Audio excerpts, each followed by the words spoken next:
Så, kan I høre mig nu?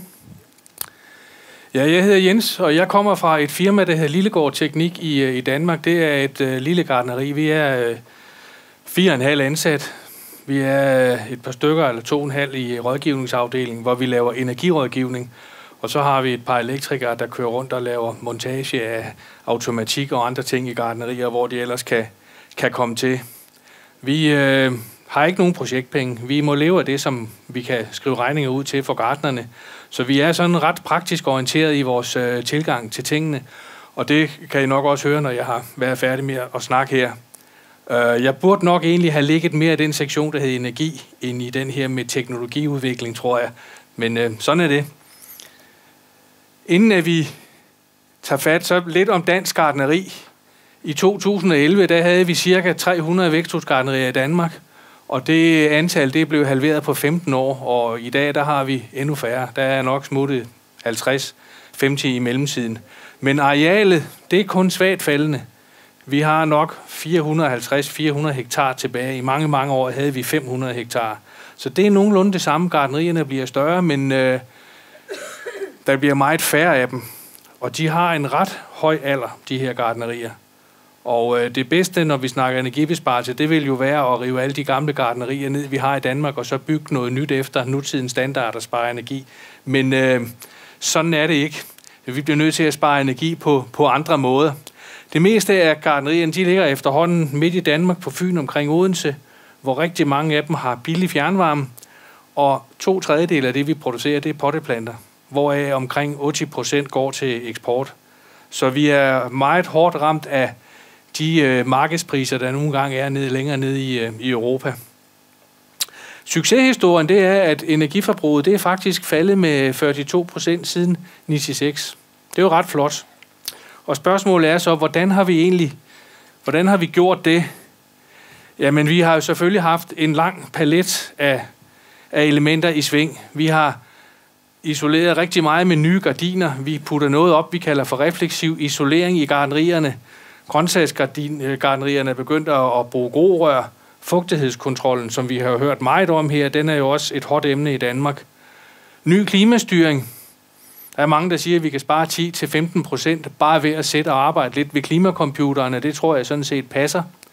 Vi kigger selvfølgelig også på LED og SONT-anlæg og skifter mange af de gamle SONT-anlæg ud. Så har vi en online-registrering af energiforbrug, team for team, i omkring 130 gartnerier. Det er også med til at spare på energien, at man får daglig fokus på sit energiforbrug. Til gengæld så til forskel for heroppe i Norge og i Sverige, hvor der er meget fokus på alternative energikilder, det har vi ikke rigtig haft i Danmark. Og vi har omkring en tredjedel af vores energi, det er nok fjernvarme, en tredjedel det er naturgas, og så ligger der en tredjedel, hvor meget af det er kul. Og det er fordi, det er det billigste. Vi ved godt, det er ikke det bedste, sådan rent forureningsmæssigt, men det er det billigste. Så der er gartnerier, der fyrer med kul i Danmark. Og halmfyr og så videre, det er næsten ingenting. Det er næsten ingenting. Hvis vi starter med gardinerne, så er der blevet skiftet rigtig mange gardiner ud i de senere få år i danske gartnerier. Og det er jo blandt andet, fordi tilbagebetalingstiden, den ligger helt nede på 1-3 år. Og de gardiner, der bliver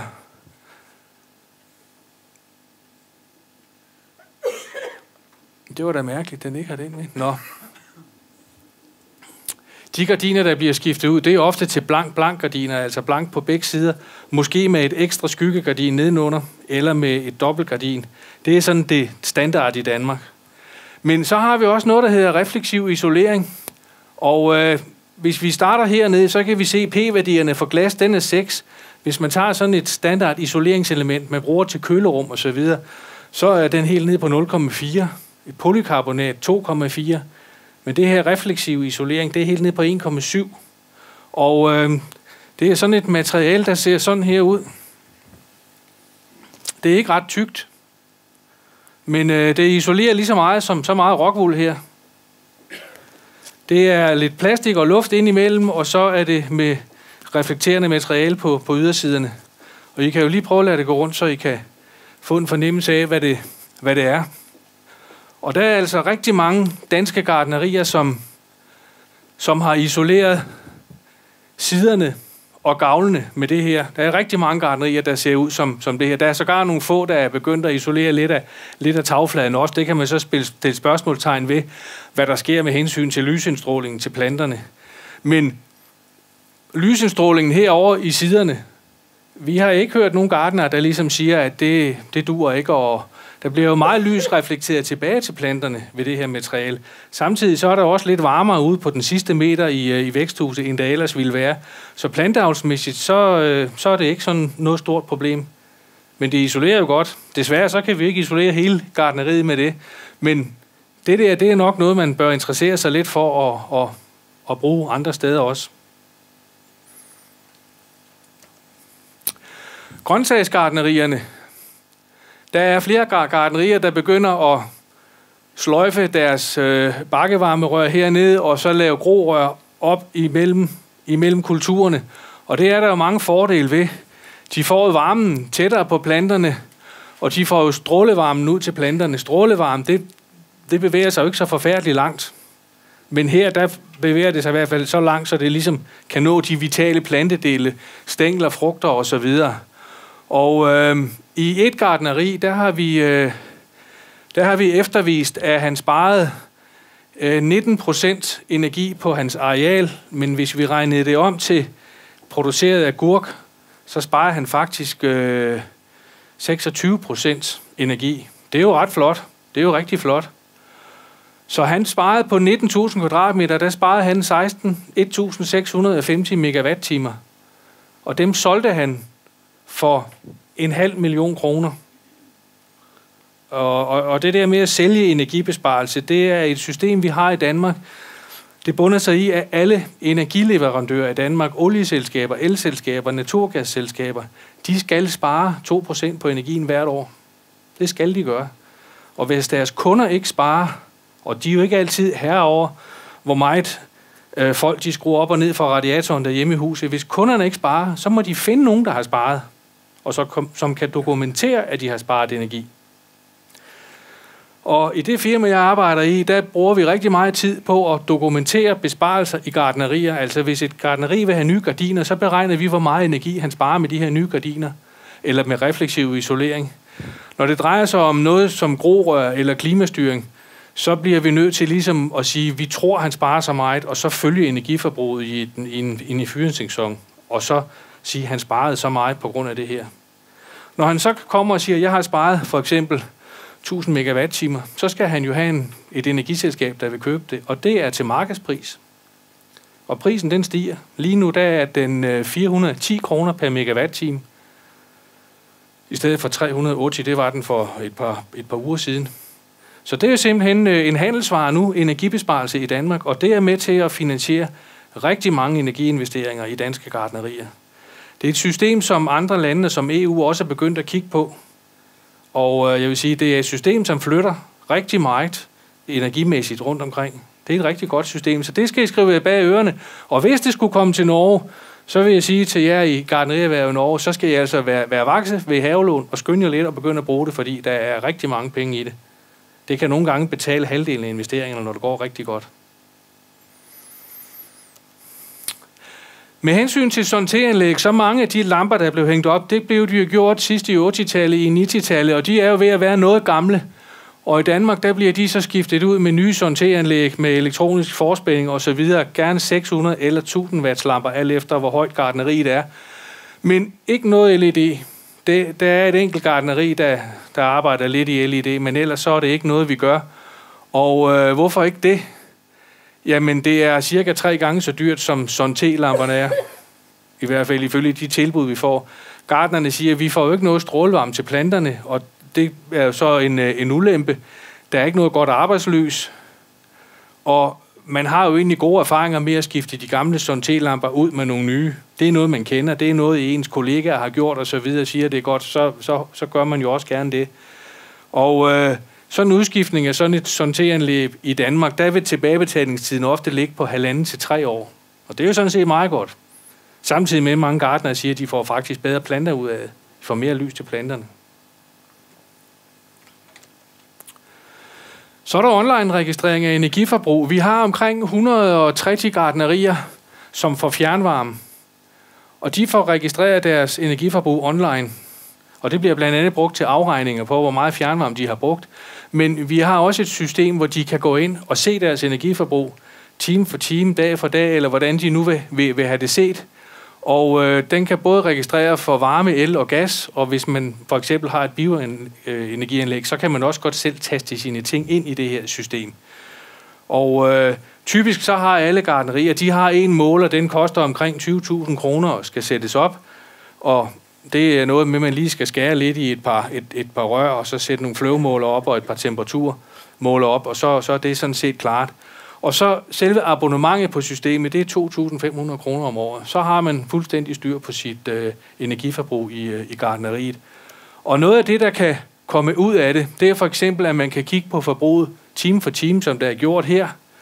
Og i det her tilfælde, der vil man jo med det samme sige, hvad er det lige, der sker her?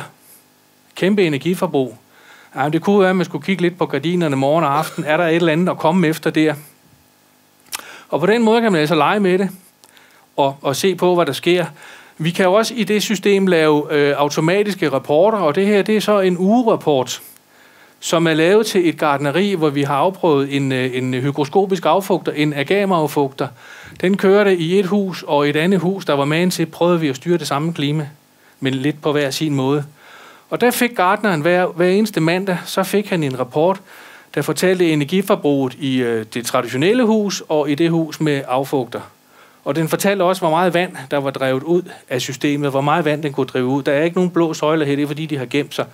Men han sparede i den uge her, der sparede han 24%. Det var egentlig meget godt. På et langt løb, der nåede han helt op på 30% besparelse ved hjælp af sådan en affugter i forhold til traditionel klimastyring. Men det var nok også på en lidt nem baggrund, fordi han kørte traditionelt, der kørte han altid med så meget luft på hele vinteren. Så er det jo nemt at få en besparelse, hvis man kan lukke vinduerne i et andet hus. Men alligevel, det siger noget om, at der er et potentiale her, og han var begyndt at sove lidt bedre om natten, fordi planterne blev meget bedre, han havde ikke nogen problemer med sygdomme osv. Men det er så et eksempel på en ugerapport, han fik automatisk, så hver mandag kunne han se, kører forsøget godt, eller kører det ikke så godt. Jeg tror til sidst, vi lavede det til, at han fik en hver dag. Fordi der var lidt indkøringsproblemer med det her system. Den her agama-affugter, som I måske også har hørt om heroppe i Norge. Der er både godt og skidt at sige om dem. Men ingen tvivl om, at det er der et godt bud på, hvordan man kan gøre det i fremtiden. Et gartneri, de har sågar bedt om at få månedsrapporter kørt ud på forskellige afdelinger. De forskellige farver, det er forskellige afdelinger, og så får de hver måned, så får afdelingerne en rapport, og den rapport, den fortæller, hvor mange kroner de har brugt per kvadratmeter i energi, og hvor meget energi de har brugt i kilowatt-timer per kvadratmeter. Så kan de jo ligesom få sig en god snak om det, og køre det fornuftigt i din afdeling i forhold til min og så videre. Og en tomfingerregel, den siger jo, at man kan spare 10% energi, bare ved at have en fornuftig overvågning på energiforbruget. Det er jo også et potentiale at gå efter. Og så kan man sige, kan det her system, det hedder Energy Key, kan det køre i Norge? Jamen sammen med Bioforsk på Særheim, der har vi snakket om vi skulle prøve at teste systemet i et par norske gartnerier. Så det kan jo være, at det kunne komme til Norge en dag. Vi er i hvert fald rigtig glade for systemet i Danmark. Klimastyring. Altså potentiale for besparelser, det er, siger mange, 10-15% ved at køre en anderledes klimastyring, uden egentlig de store investeringer i forhold til, hvad man havde før. Og nu vil jeg ikke gå igennem al klimastyring her, men vi kan sige, nogle af de ting, der ligger sig lige for, det er jo gardinfratrækning morgen og aften. Hvordan kører man gardinerne? Gennemsnitstemperaturstyring, hvordan fungerer det? Og luftfugtigheden, det er jo rigtig hot emne. Og endelig, så er vi gået lidt ind og begyndt at arbejde på analyse af klimadata. Det kommer jeg tilbage til lige om lidt, men vi kan jo starte med det med gardinerne morgen og aften. Det her, det er udskrift fra en klimakomputer i et gartneri, hvor vi har koblet det her Energy Key på klimacomputeren, så de kan se energiforbruget time for time. Og det er de her røde søjler, det er energiforbruget. Og vi kan se, der er jo ligesom nogle store spidser på nogle tidspunkter, og hvis vi zoomer lidt ind på en enkelt dag, så er der altså nogle gevaldige spidser af energiforbrug. Og jeg ved ikke, om I kan se det, men her der er gardinerne, her går gardinerne for, og her kører de fra, og her går de for. Så det har garanteret noget med gardinerne at gøre, det her energiforbrug. Og hvis man så klikker lidt videre, så har vi så det lys, der kommer ind i løbet af dagene, og hvornår gardinerne de kører fra om morgenen, og hvornår de kører for om aftenen og fra om morgenen. Og I kan se, de kører faktisk ved solopgang og solnedgang, lige præcis når det første lys det kommer. Det er sådan, de danske klimakomputere er indstillet rent standardmæssigt for fabrikken, og det er jo egentlig en stor fejl. Fordi her, der bør man jo rykke tidspunktet, hvor gardiner kører fra, så meget som muligt. Og ligesådan, man bør køre for noget før, mens der stadigvæk er noget energi fra solen eller fra omgivelserne. Og så kan man sige, jamen det koster jo noget lys. Ja, men hvis nu han havde holdt gardiner på et par timer her, hvor meget lys havde det kostet i forhold til alt det lys? Det var ikke ret meget. Eller hvis han havde kørt gardiner lidt før for her, det havde altså ikke kostet ret meget lys i forhold til det, der øvrigt kom den dag. Så jeg tror, der er rigtig meget, der kommer efter ved at prøve at køre lidt med gardinerne. Det ser vi også danske gartnere. De holder gardinerne meget mere på, end de gjorde for nogle få år siden. Og når vi kommer hen om et par måneder til rigtig vinter, så mange af dem, de kan som ind finde på at holde dem for hele dagen. Selvfølgelig ikke, hvis det bliver koldt en hel uge i træk, så skal man jo også tænke lidt på planterne, der står nedenunder. Men hold gardinerne lidt længere på, det tror jeg er en meget god idé. Gennemsnitstemperaturstyring, det har vi hørt lidt om. Og vi har lige lavet et forsøg i et gartneri, hvor vi har 2 ens hus, og hvor vi har energimåler på begge væksthusene. Og det ene hus, der kørte vi en klimastyring, der hed 18 grader, og luftning ved 23 grader. Det vil sige, at klimaet fik lov at bevæge sig sådan her. Og det andet hus, der lavede vi gennemsnitstemperaturstyring, hvor vi sænkede den nattemperaturen helt ned til 14 grader og hævede luftningstemperaturen. Og det skiftede vi så lidt dag og nat, så det fik lov til at svinge med en meget større afstand end det traditionelle hus. Og temperaturforløbet, jeg ved ikke, om I kan se det her, men den, hvor vi kører gennemsnitstemperatur, den bliver meget varmere i løbet af dagen, end den, hvor vi ikke kører gennemsnitstemperatur. Til gengæld så får temperaturen lov til at falde noget mere om natten, og det er jo hernede, vi henter besparelsen på energien. Og vi kan sige, det virker jo sådan set efter bogen. Det der billede kunne egentlig godt komme i en lærebog for gennemsnitstemperaturstyring. De virker godt nok. Og hvis vi så ser på den ønskede temperatur, så efter en dag, hvor der har været rigtig meget energi og varme den er blevet akkumuleret i huset i løbet af dagen, så tillader den temperaturen at falde. Så stiger den igen om dagen. Så får vi en dårlig dag. Så begynder temperaturen ligesom at nærme sig den i det traditionelle hus, og vi får en dårlig dag mere, der bliver stadigvæk ikke samlet noget energi op om dagen, og så ligger vi næsten sådan på den samme ønskede temperatur som i standardhuset. Så kommer der en god dag, og så begynder temperaturen at falde i huset med gennemsnitstemperaturstyring. Besparelserne, den lå, det her, det var så 1. oktober, vi lavede det, den lå på godt 30% i besparelse på energien. Den besparelse kan vi ikke få til vinter. Slet ikke. Men gennemsnitstemperaturen i de 2 huse, den viste sig faktisk at være den samme. Der var ikke nogen forskel. Vi sparede meget energi. Og hvad siger planterne så til det? Jamen, der kan man jo gå hen og kigge, for I har jo jeres NGF energiside, som jo er rigtig god, som Anders har lavet. Og den vil jeg nok bruge meget, hvis jeg... Ja, det gør jeg også allerede, men jeg synes også, I skal bruge den. I Danmark, der har vi en, der hedder Greener.dk, som har samlet en hel masse oplysninger op om energi, og også oplysninger fra Holland og alt muligt. Og det her, jeg ved godt, I ikke kan læse det, men der står for eksempel, at hvis man laver gennemsnitstemperatur plus minus 2 grader, så kan man få en besparelse på omkring 8% i Holland i tomater på årsbasis. Hvis man går helt ned til plus minus 8 grader, så får man en besparelse på 20%, men så er det heller ikke sikkert, at planterne kan tåle det. Så det ligger et eller andet sted derinde imellem. Men den her hjemmeside, den er faktisk god at besøge. Der står rigtig mange gode ting om energi. Så I har jeres egen, og så kan I bruge den her. Det synes jeg, det var nok værd at gå ombord i. Fugtstyring, det er der blevet snakket meget om, så det vil jeg ikke snakke så forfærdeligt meget om. Men i Holland, der har jeg fået et tal på, at den balancerede ventilation, den kan give omkring 10%, kondensering ved køling 17%, og hygroskopisk affugtning 19%. Men man kunne jo også starte med at hæve sætpunktet. I nogle tilfælde, så er sætpunktet nok rigeligt lavt. Hvis man hæver det fra 80 til så kan man spare 7% energi, siges der fra Holland. Og jeg tror, en af årsagerne til, at man tit har et lavt sætpunkt, det er, at man er lidt nervøs for, man har nogle kolde hjørner af gartneriet osv. Og der er nogle tyskere, de har hængt målere op i gartneri. De har hængt 100 målere op i en hektar. Og ud af dem fandt de så ud af, at hvis man havde 10 målere i en hektar, så var det faktisk optimalt. Det var alt for lidt.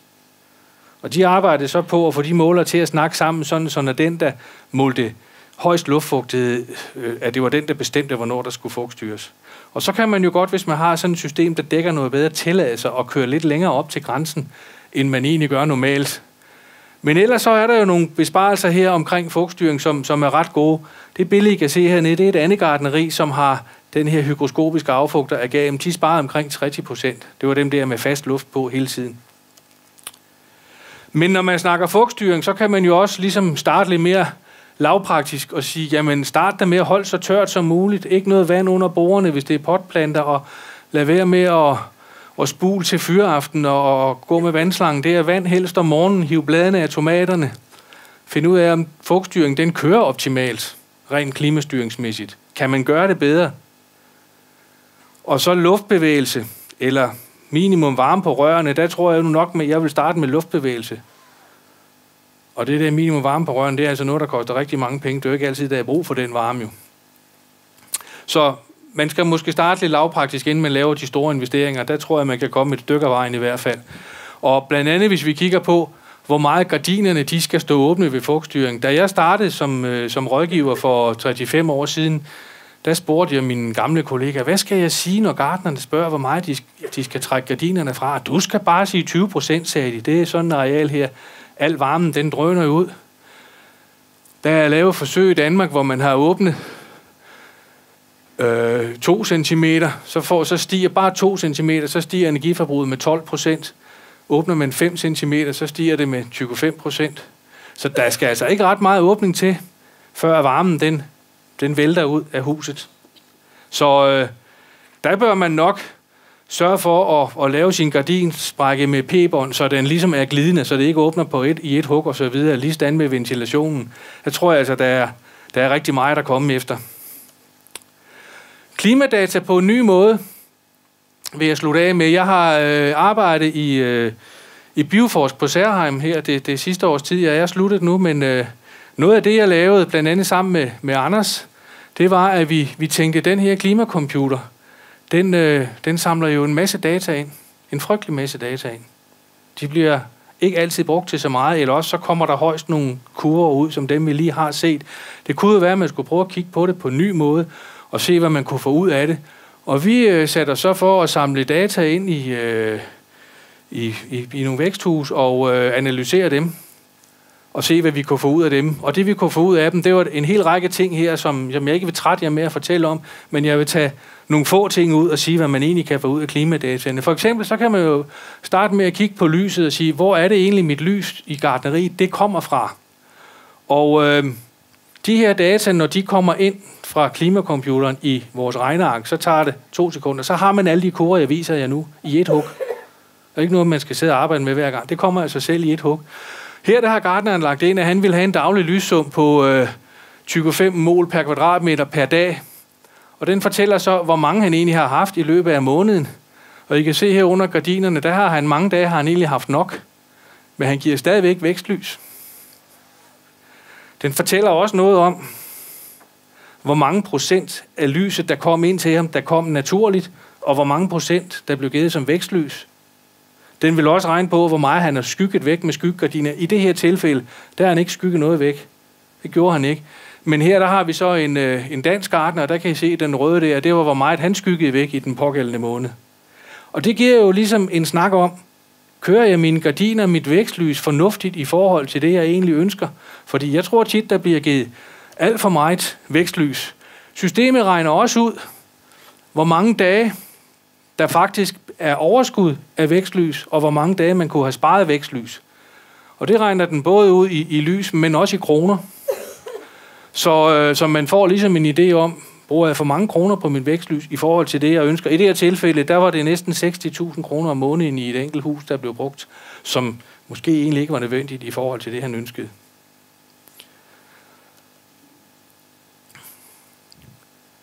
Tit så ser vi jo, når der bliver givet vækstlys, at der samtidig er luft på, og CO2'en den vælter ud. Det er ikke så godt i Danmark, fordi der er CO2'en temmelig dyr. Så lige så snart at der vinduerne åbner, så lukker der for CO2'en i danske væksthus. Og give vækstlys uden CO2, det er ikke så smart, synes jeg i hvert fald ikke. Systemet viser her, at i 69% af tiden med vækstlys i den her måned, der gav den her gartner vækstlys, samtidig med vinduerne, de stod åbne. Og det kunne jo godt måske hæmme hans CO2-dosering noget. Luftfugtigheden.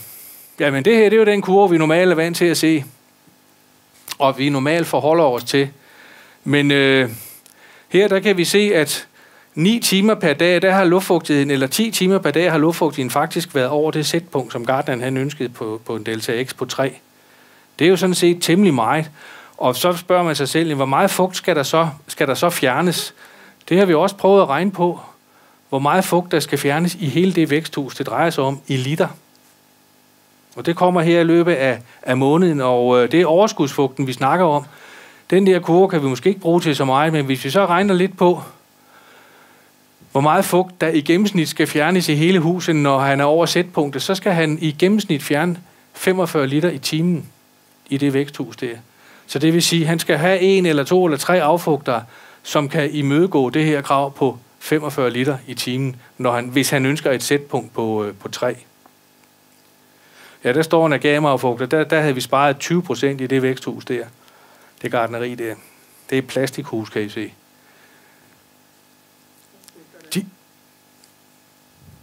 Væksthuset. Og hvor stort er det? Kan du huske det, Ole? 4 kløver? Omkring 4.000 kvadratmeter. Alle de her klimadata, de er selvfølgelig afhængige af, hvor godt måleudstyret i gartneriet det måler, og hvad det er for nogle forudsætninger, vi har sat ind. Det er klart. Så der er jo ikke noget sådan 100% korrekt, men det er i hvert fald et godt grundlag for en diskussion om, har vi den rigtige strategi, gør vi det på den rigtige måde, eller kunne vi have gjort det anderledes? Er vi straks færdige? Hvis vi kigger på, hvor stort fugtproblemet er, så er det jo sådan, hvis vi kigger på gråskimmel, at det er jo ikke lige så snart luftfugtigheden bliver for høj, at der er et problem med gråskimmel. Sporen, den skal jo ligesom falde ned på bladet, og så skal den have tid til at spire og få fat i bladet og så videre. Og der er jo mange, der siger, at fugtigheden den skal være over 90% i 4-5 timer, før det faktisk er farligt. Der regner systemet også ud for de grænser, man selv sætter. Her der er det en luftfugtighed på 85%, og hvis den er over 85% sammenhængende i mere end 3 timer i træk, så vil vi have en alarm. Så vil vi have sådan en her. Og der kan gartneren jo så se her, hvor mange gange i løbet af måneden han faktisk har været i sin risikozone med hensyn til luftfugtighed. Og det er kun en enkelt gang, så kan man jo slappe af, men hvis det er mange gange, så skal man nok ændre på sin fugtstyring og lave den lidt mere aggressiv og lidt mere skrap. Systemet regner også lidt på energi. Og her der har vi så et dansk potteplantegartneri i januar måned. Og den blå her, det er energibehovet i løbet af måneden i gartneriet. Og den røde, det er den energitilførsel, der kommer fra hans lamper. Og vi kan sige, der er jo god plads til at komme med noget ekstra varme her i det her gartneri. Det her billede, det er et norsk gartneri i maj. Og her der har vi sådan cirka energibehovet. Det er det energibehov, der er. Og det her, det er energitilførselen ved hjælp af lamperne. Den kan man jo så tænke lidt over. Jeg vil nok mene, at det kan kun lade sig gøre, fordi I får nogle temmelig gode priser i Norge, og energien måske er billig. Det kunne ikke lade sig gøre i Danmark. Endelig så har vi våget det ene øje, og vi prøver også at regne lidt fotosyntese på planterne. Og den ved vi godt, at den... Det er jo ud fra tomat, vi regner på her, at den kan selvfølgelig diskuteres lidt, hvor god fotosyntesen den er. Men i det her tilfælde, der er det så et dansk gartneri i januar, hvor vi kigger på fotosyntesen. Og vi kan se der, det er hans dagslys, der kommer, og det er fotosyntesen på grund af vækstlys. Og der er jo ikke nogen tvivl om, at han er altså nødt til, hvis han vil have noget fotosyntese, så er han nødt til at give noget vækstlys. Vi regner lidt mere på fotosyntesen med andre kurver, dem vil jeg ikke komme ind på her. Men det giver jo ligesom et vist indtryk af, hvordan er stofproduktionen egentlig i det her væksthus. Er den stor, er den lille, og hvad sker der? Og vi regner også lidt på, hvis man laver en alternativ CO2-koncentration i forhold til den, man faktisk har opnået, hvad der så vil ske med fotosyntesen. Og jeg siger, at det her klimaanalyser, man kan kalde det for gartneriets blodtryksmåler. Altså når man kommer op i min alder, så skal man have taget blodtrykket. Man kan jo ikke mærke det, og man har det jo egentlig fint nok, selvom det ikke er, som det skal være. Og lidt samtidig med klimaet i gartneriet. Man kan jo ikke altid mærke, om der er noget galt, og om det måske kunne forbedres. Men der prøver vi ligesom at dykke lidt længere ned med det her analyseværktøj. Og vi forestiller os, at man kan bruge det i gartneri i 1 til 2 typiske hus, måske 3 eller 4 gange om året. Man skal ikke sidde og kigge på det her hele tiden. Det er der ikke nogen grund til. Men når klimaet skifter, når man går fra sommer til efterår og så videre, så kan man ligesom gå hen og sige, nu kigger vi på 1 eller 2 hus, og måske kigger man på klimaet året i forvejen, i den måned, der kommer. Så er man jo lidt på forkant. Hvordan var det, jeg gjorde sidste år? Skal jeg lave noget om i år? Og så kan man jo bruge det som en diskussion for, om der skal ændres noget i ens klimaindstillinger eller ej. Og hvis I vil snakke om det her, jamen I kan snakke med mig, men I kan også snakke med Henk Madsen hos Bioforsk i Særheim. Han har været med på sidelinjen til at lave det, da jeg var derude. Og Anders Sand, han har også systemet, og han er faktisk her på det sidste kommet med nogle forbedringer til systemet, så det gerne skulle fungere endnu bedre. Og vi har ligesom en aftale, Anders og jeg, om, at vi vil prøve ligesom at holde hinanden i hånden og gøre systemet bedre, fordi vi håber og tror, at det her det kan være til gavn til at få mere fokus på klimastyring rundt omkring i gartnerierne. Og det er jo ikke den store herregård. Altså det går rimelig hurtigt. Når først man har sat et enkelt væksthus op, så går det faktisk stærkt med at få de data ind og få alle de resultater. Og alle de resultater er vist til at starte med, der kan man jo første gang, man arbejder i gartneri, sige, hvad er det, du er interesseret i dit gartneri, og så kan man pille alt det væk, der ikke er interessant, så man kun kigger på det interessante. Jeg ved ikke, Anders, om du har nogle kommentarer til det her? Det havde han. Jeg er bare glad for at Jens Rysted har laget systemet. For det er en enkel, folkelig, grei, overkommelig metode som gjør veldig mye. Det finnes veldig avanserte systemer på markedet som gjør dette online og så videre, men her har vi faktisk et enkelt regneark. Så bare vi får jobba litt med dette her og får noen praktiske erfaringer, så tror jeg det kan gjøre veldig stor nytte for enkelte gartnere. Så ja, jeg oppfordrer dere faktisk til å ta kontakt, og så skal vi jobbe med saken, og så blir dette helt sikkert bedre og bedre etter hvert som vi får utveksle litt erfaring. Ja, vi takker Jens for et veldig bra foredrag. Veldig god oversikt over ulike energisparingsstrategier. Jeg har tid til et spørsmål til. Noen som har et spørsmål? Ja.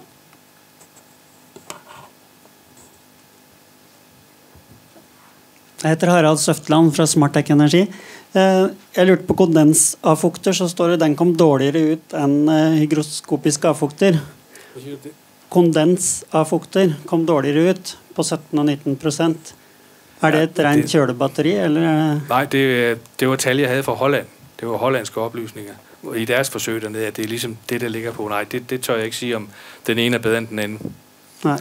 Men man kan sige, at vi har ikke rigtig prøvet kondensavfugter i Danmark. Vi har mere prøvet den hygroskopiske, altså den, der hedder agarmafugter. Og den virker i nogle gartnerier, er rigtig glade for den, og andre, de synes ikke rigtigt, de kan få den til at virke. Det er sådan lidt blandede meldinger, vi får fra den, men altså nogle steder, der virker den rigtig godt. Den har lidt den ulempe til danske forhold, at den skal have en ret høj indgangstemperatur for at virke. Og det fjernvarme, vi har i Danmark, der er indgangstemperaturen, altså fremløb på rørene, den er ikke så høj, som den gerne skulle være. Og så falder virkningsgraden jo lidt på den. Det er jo en af de udfordringer, vi har i Danmark med den. Jeg driver litt reklame. Jeg holder på å utvikle avfukter som skal prøvekjøres i januar, regner jeg med, og som er mer stillegående, og som bruker en tredel av energiforbruket av den avfukteren, vil jeg anta. Og så gir den kan gi varme til vekstrøra. Takk. Ja, takk til Jens.